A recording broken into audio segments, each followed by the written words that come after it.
Of course, you know already because we've probably put in the title or it's in the thumbnail. We're talking about Ben Francis, the founder of Gymshark. And I think it's important we do talk about him. I think he's someone that we can't ignore because he's literally lived the life we're trying to tell people to live. Yeah. Found his purpose that is perfectly aligned with his values in a sense. Like he was into his fitness, into his into that world massively. Yeah. He was consumed by it. And started a brand and a business, and look, it's a global brand. They're all over the world. Feedback is so important, like for podcasters, for influencers, for companies. The reason that, again, companies push so hard on the feedback side of things is because they want to improve themselves. And a lot of people go, "Oh, I ain't got 5 minutes to do that. I ain't got 2 minutes. I can't be asked." But if it literally takes you 30 seconds, just to put, sound was really good. The people that were hosting it were rubbish. Well, fine, but they can then work on themselves. Just give someone anything of information to just improve their life. We are Finding Success. We're here to tell Brendan the monotony of your life and help you find your own version of success. Welcome back to another episode, guys, with me, Monsieur Adam. Avec moi, Monsieur Botson. How you doing, mate? You all right? Yeah, good man. Yourself?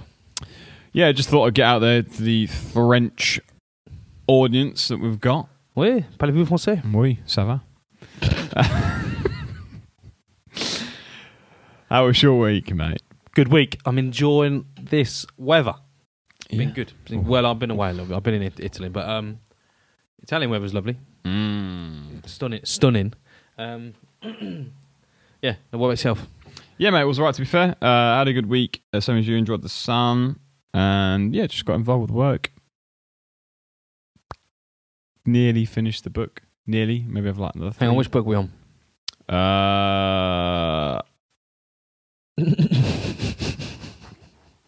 What's it called? I don't know. Mine's gone blank.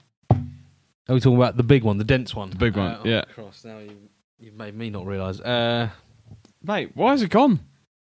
Intelligent Investor. That's it. Big red book. Mate, you're not obviously not reading the cover enough. You need to remember to read the cover more. And then I'm just about to begin Richer, Wiser, Happier. Yeah, nice. Awesome. I am just about to start Unshakable. David Goggins' other one. Like a good mindset one, I reckon. One. So we'll, I'll let you know what that's like. I'll tell you, let's do a book review in the next episode. A book review? Yeah. Roger. Copy. This week, who are we going to talk about? Listen to the words. Who are we going to talk about? Is this one of the Success Story series episodes? Yes, it is. Yes, it is. This week, we're going to look into someone famous. Someone almost a household name. I'm going to say household name. Yeah, I would. You know? In the UK, especially. In the UK. Yeah. In the fitness industry, without a doubt. Literally, one of the youngest... one of the youngest entrepreneurs. I think, is he a billionaire? He's definitely a millionaire. So, as per research, as of 2021, no. However, he was very, very shy, very close to being one. He was valued at 700 million in 2021. The company has definitely grown more than, I would say, 300 million in those years. I would say, prediction, I'm going to say he's a billionaire. Fair. I'm going to say. Of course, you know already because we've probably put in the title or it's in the thumbnail. We're talking about Ben Francis, the founder of Gymshark. And I think it's important we do talk about him. I think he's someone that we can't ignore because he's literally lived the life we're trying to tell people to live. Yeah. Found his purpose that is perfectly aligned with his values in a sense. Like he was into his fitness, into his into that world massively. Yeah. He was consumed by it. And started a brand and a business, and look, it's a global brand. They're all over the world. Yeah, I don't know a country that they probably haven't sold in. No, you see people now in the gyms in Mexico, China, wherever, and they're all they've got a form of Gymshark clothing on, and it's such a great product, and the way he's marketed it, the way that he's used influencers to help him. I think he was one of the first people to ever use that form of marketing. Yep. And now look at it, we just see people that do it day in, day out because they're an influencer, they have a big following. And all they do is post, I love using this product, it's the best product ever, follow me for this discount. And it's like, he started that. Did, yeah. And just to do that alone is a great idea. So, the kid's a genius. Absolutely. Tell me when he was born. When was he born? Tell me, We know we like to go back to the start. Let's start at the back. Yeah. The beginning, and we'll work towards, because I'm a big fan of his, to be honest. I'm a big fan of the brand, and we'll get to that. Roger. So, Benny boy, born in Bromsgrove this is a hard word to say if you speak English. Worcestershire. Worcestershire. It's like the sauce, isn't it? Yeah, I don't know. Is that the same thing? Worcestershire. It's a Worcestershire sauce, but is it from Worcester? Is it that same place? I'm being serious. I don't know. It's in the comments. Yeah, please let us know. Born in Bromsgrove, and in 1992, he's currently 30 years old. Still a young whippersnapper. Yes. Still young as nuts. He's got years ahead of him to just dominate the world, taking on the biggest brands in the world. He first became interested in computing after studying IT at school. Yeah. And from there, he then went on to start a business online, don't you know this, selling number plates. Okay. Car number plates. But, go on, what else you got him? You got parents? You also... do you know what? I haven't found nothing on the parents. No, really weird. I know on a podcast he said he's had a great childhood. Yeah? He had a really good upbringing. Really, enjoyed it. Great memories. He's very happy about it. The thing that I found also that he developed a app early on in his career from the IT side of things. I can't remember what it was. I think that was one of his first business ventures, was an app. I have it written down somewhere, but I can't find it at the moment.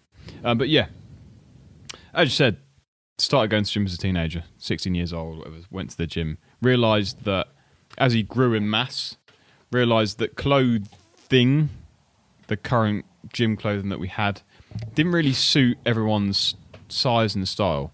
I mean, I'm going to turn the camera to you. You've got quite a wide shoulders. You've got a big, broad shoulders. You've got a big chest. But you've got quite a small waist. Some clothing you struggled sort of is like... Square. Oh, yeah. It was very square. It wasn't really body-fitting, was it? Have you gone back to you on the cameras? Sorry. It wasn't body-fitting, was it? And when you're going to the gym... all the physiques that we aim for is like a triangle. It's a Dorito shape. Absolutely. We want the wide shoulders and the small waist, and then the slightly bigger legs if you're into legs. Hey! Which you should be. Thank you. Leg day. And he struggled to find something that fitted his physique. It didn't really come across. I mean, we have Craig Ritchie. Yeah. Good lad. Hustle mate. Shout out. He's done great with his brand, great with his product, and he's mega at YouTube, so maybe we'll do a little thing on him next. Oh yeah, shall we? But he was the same sort of thing where he was struggling to find products that suited his stature, and I think that is where the market, he saw an opportunity in the market. It was like, bang, I found this space. Not many companies are branding. There was loads of gym companies, like whatever, but they weren't really in the muscle building side of things. They're more in like the running and the football or whatever. So he was like, right, there's a gap in the market. I'm going to slip right in. And what did he do? He went and created a product, Gymshark. And that product he first started to work on. He was just making it for friends to start off with. Great idea. Him and his mate, I can't remember his name. It's now Lewis, I think it was something. Yeah, but they started going in it, and they were like, "This is great." And then they went to the, I think it was the fitness, what's it called? Fitness Expo in Birmingham, NEC. That's the one. Yeah. Great little dinger. And it blew up there ever since. Like they sold, I think they went there at first to just scope out and see what was around. They were like, didn't have the product there to start off with. They were just went for the day to have a look. They were like, right, booking a spot next year. So they booked a place for next year, came back with loads of products. They launched it there, and they made something like £30,000 worth of sales in the first 30 minutes of their website going. They completely sold out at the expo. They realised that it's time to put this up for sale. Got their name out there, bang, put it on the website, £30,000 of revenue, done, straight away. Gone in 30 minutes. Insane. 30 minutes. Yeah. Nuts, absolutely nuts. I mean, how to create a following like that in that short time is unbelievable. Oh, insane. I think it's just because there was that hole in the market and he just managed to stumble across it, which is sometimes the case. A lot of people do find just holes in the market. But I thought, I don't want to say, it was like the mission, the value, come on, get the words out, Alex. It was like the mission of the company was good quality clothing and apparel for people in the fitness industry, people who enjoy working out, whether it be running, cycling, or just lifting weights in the gym. It started off as the lifting weights in the gym side. But nowadays, they got functional fitness athletes. Massive, They've got all sorts of things going on. And interestingly, it was only for males as well back then when it first started. Yeah. He didn't actually do any female clothing. No. Zoom all the way to now, 2023, and female clothing is their biggest breadwinner. Oh, absolutely. They sell more clothes to women than they do to men. I think it's, again, very apparent that when you go to the gym, a female is wearing Gymshark product, because I think it's just the big name out there. They've got the top or the leggings or whatever, or the shorts. The male side of things is up and coming. Like, for me as a male, I go to the gym and I wear like a baggy top and shorts. I don't really have a product that I've fell in love with at the moment. I don't know why, I just haven't. But there's guys out there that just will buy Gymshark. I mean, you're a hustle mate guy. Every single drop, Butson's buying at least £400 worth of product. No, he's not quite, but he just gets the... If it comes out, you love the brand. And that is what you need. Exactly. Where you need to be as an entrepreneur, an influencer. You need to have that type of feeling with your customers. You need to be oversubscribed. Absolutely. Because when you're oversubscribed, as he evidently was is, yeah. very, very early days, sold out in 30 minutes. You just build a following where people are like, I have to have this. I need this. It's like with the iPhone, people queuing up for days because they want the very latest iPhone. And this kid was, by the way, 19. 19 years old when he started this. So, I mean, I know a guy at the moment, he's 16 years old and he's so clever, got an amazing future ahead of him, but there's some people that are saying, just be careful, you're young. Don't listen to them. The reason you are young and the reason you're thinking about that is perfect time just to go and do it. Yeah. You have nothing to worry about, nothing to go against you. There's nothing at all. You don't have life things. You don't have the kids, the house, the car, anything like that. Just go and do it. So yeah, I think being oversubscribed in that way, having that product that he's bounced off those people who's gone, right, this is a great product, let's go and do it. And he built a massive relationship with people. That industry, the customer base he's built is just absolutely huge. Yeah. By doing that new fancy marketing through different influencers was, I think, his biggest asset, essentially. One of the things I do want to talk about is he was actually, I think he's quite an intelligent bloke himself. I was watching he was doing a podcast with Chris Williamson, not literally a few weeks ago. And I don't know if you know, but he was obviously CEO to begin with. He was the founder. He started this thing up from scratch to the point where he was stitching labels into the t-shirts himself in his garage. And have you seen the video of that? Yeah, absolutely. Amazing. And he's built up to this multi-billion. And you see the warehouses.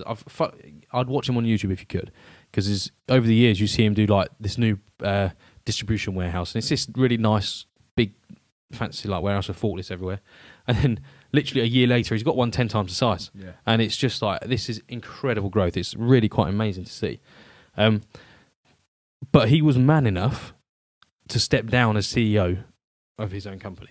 He was man enough and big enough to go, do you know what? I'm not what's best for this. I need to step down and get the right people in that can take this further. Do you know what year that was in? Oh, no, I don't know off the top of my head. 2015. 2015 is when he stepped down. So bear in mind, he said the company at this point for 3 years. As we already said, the company was growing from strength to strength. It was absolutely, it's not failing, taken off. And 3 years into it, or 2 years into it, realistically, because he started in 2012, started selling supplements, then went into clothing, then stepped down as CEO. But for that 2 year period of him being CEO, it must have grown so quickly. And then for him to go, for this to go the next level, to go the next step, I need someone that has the experience that I don't have. I have the amazing experience of growing a company from 0 to, say, 10 million. Now I need someone that has the experience from going from 10 million to 8 billion or whatever it is. So he had the most gentleman decision in going, right, I'm stepping down. I want to focus on other things. And he's still heavily involved in the brand. I'm not sure what he does in it now. Well, he's now CEO again. Is he? As of now. Sorry, what he dropped down to. So this is where he was actually another like amazing entrepreneurial call. He did a number of different roles within the company. So while shadowing the CFO and CEO, being in all their meetings, literally just being a sponge, just absorbing everything, just being in there, and like said an important decision would come up, he'd be like, "Is this what you would do?" Yeah. And they'd both be like, "No, this is what we should do." And he had the humility to go, "Okay, yeah, right. This is what you're doing this job for. You know what you're doing." And he learned that way. Yeah. So he was shadowing CFO, CEO at the same time as being like marketing lead, project delivery lead, designing some clothing. He did a bit of everything in all the major components of Gymshark. Yeah. So he must now have such a great image of how everything operates and works that it's almost ideal CEO territory now. Yeah. He knows all the little departments. He knows what it takes to design a piece of clothing, what it takes to actually make it. So now I'd say he's set up to be one of the best CEOs in the country. Yeah. And I think probably in the world at some point.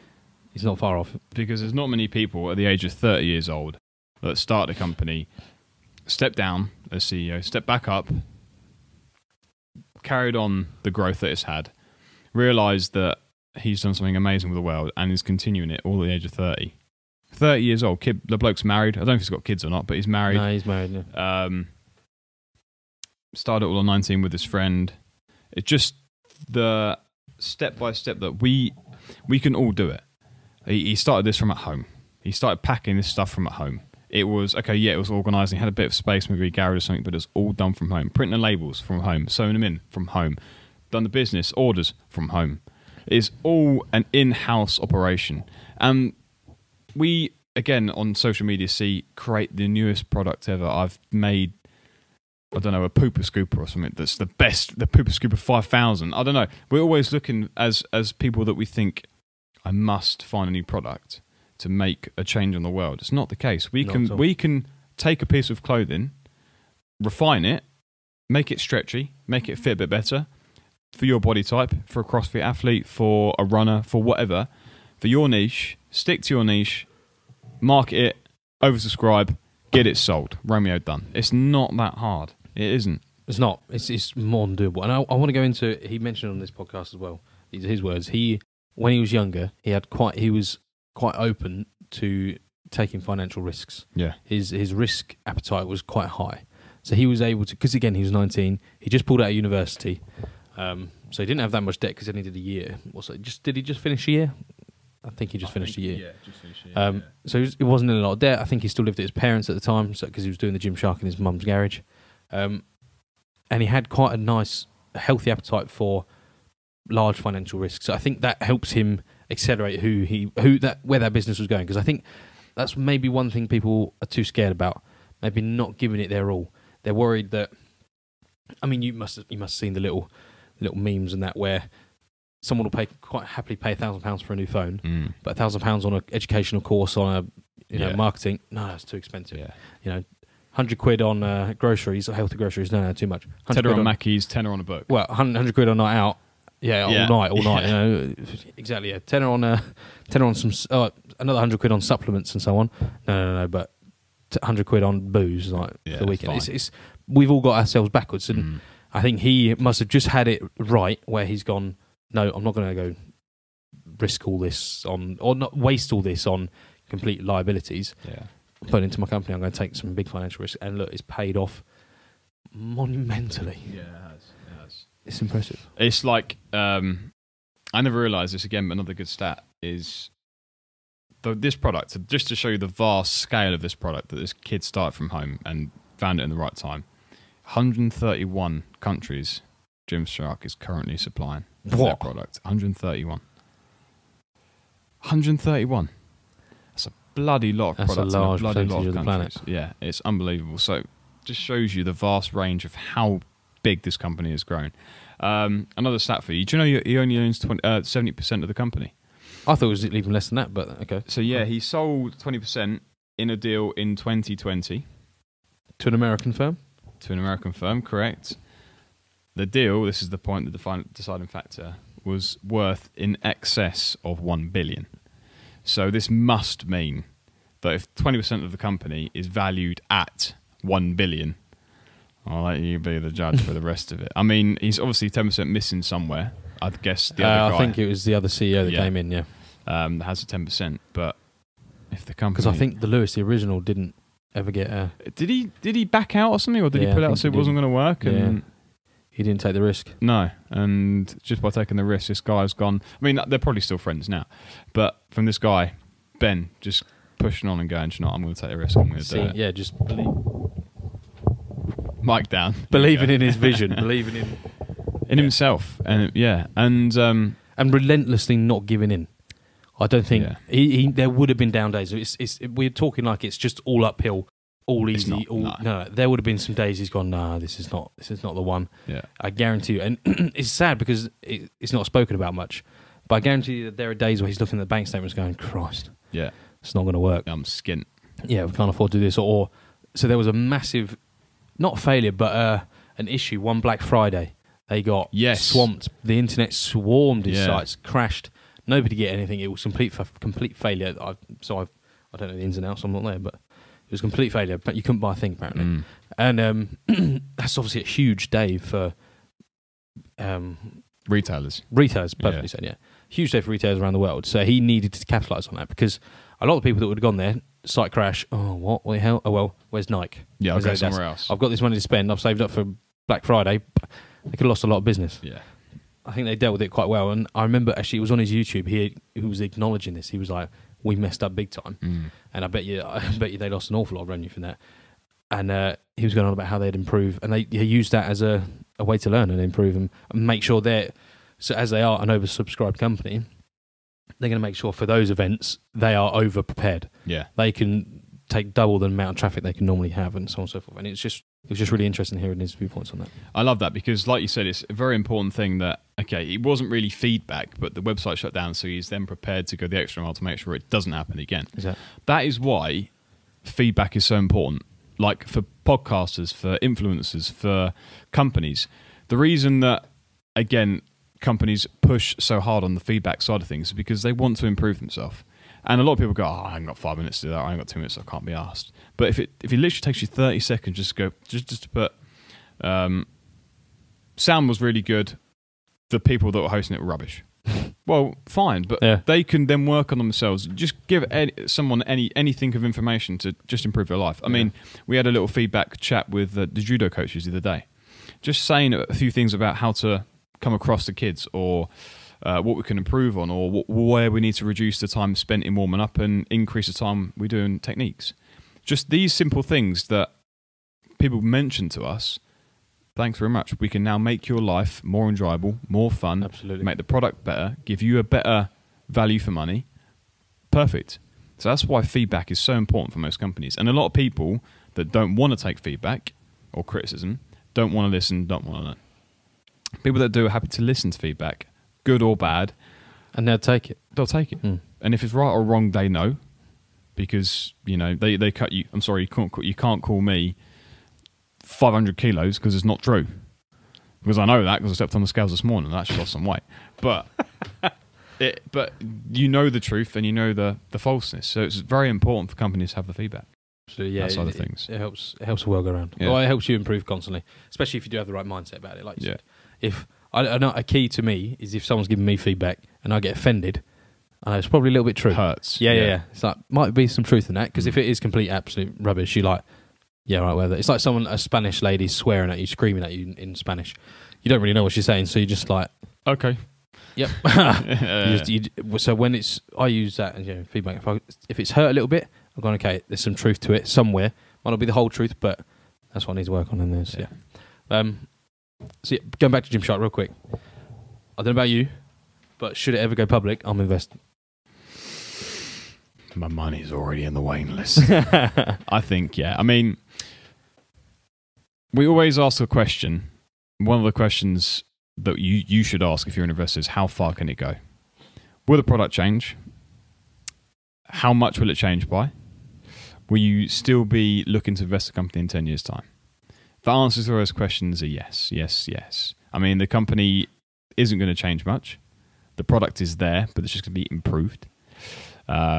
Will people continuously buy clothing? Absolutely. They have to replace their clothes, so you will. Is it an ever-growing product? The more people that are born into the world, the more people that are into this fitness lifestyle, and almost nowadays even casual lifestyle, because I've seen people wear it casually. Yeah. Yes, they're going to buy it. So, absolutely. If that product comes on the line, that's an IPO dinger. Smashing some Jump on money that. and away we go. But then I do have the fear it will spike. Of course it will spike. No, spike. So you need to wait. If you can't get in there straight away at IPO price, you'd avoid the spike and then just wait for it to come back down and buy. But anyway, that's what I've got. Have you got anything? No, that's it. All done. Facebook, Instagram, Twitter, links will be down below. Don't forget to rate, subscribe, share, give us feedback. We want to know the feedback.